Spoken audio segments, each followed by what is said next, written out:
Notre leçon d'aujourd'hui porte sur les d'orthographe. Notre leçon d'orthographe d'aujourd'hui porte sur les accents. Alors, dans la langue française, il y a trois accents. L'accent aigu, et l'accent grave, et l'accent circonflexe. On commence par l'accent aigu. Quand est-ce qu'on met l'accent aigu? L'accent aigu se trouve seulement sur la lettre E. On écrit l'accent aigu sur E quand il est la dernière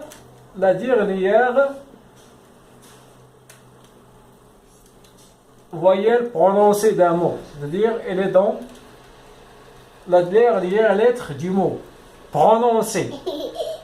Comme dans les participes passés des verbes du premier lieu, manger, chanter, etc.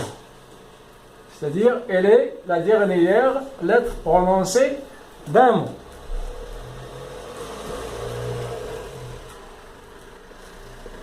Comme aussi dans les T et T. E ici, il est prononcé. Voilà le premier cas. Le deuxième cas, on écrit un E aigu quand il est la première lettre d'un mot. Par exemple, écrire, élan,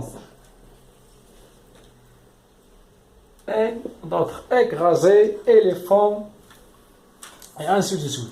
C'est-à-dire, il est la première lettre du mot. Mais, sauf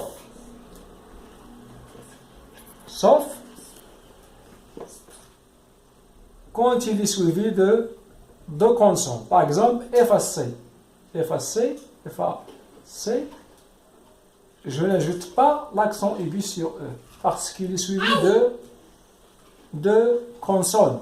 Quand il est suivi de deux consonnes, je n'ajoute pas l'accent aigu sur E. Aussi dans les préfixes. Les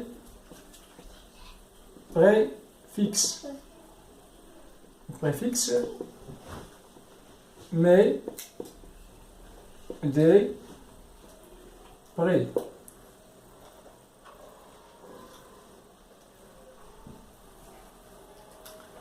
Et enfin, on le trouve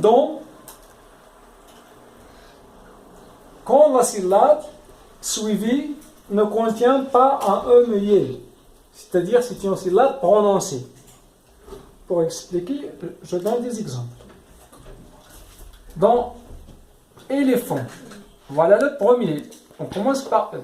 Mais le deuxième, pourquoi on a ajouté ici accent aigu? Parce que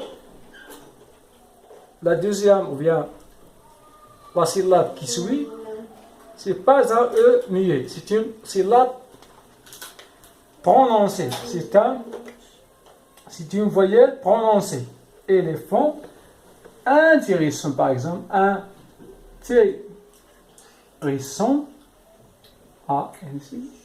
intéressant, parce que ici, la syllabe est prononcée, c'est pas un E muet.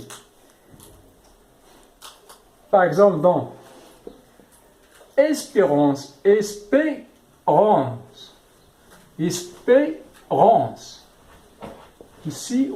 elle est prononcée. Cette syllabe est prononcée. Voilà les quatre cas dont j'écris le l'accent aigu sur le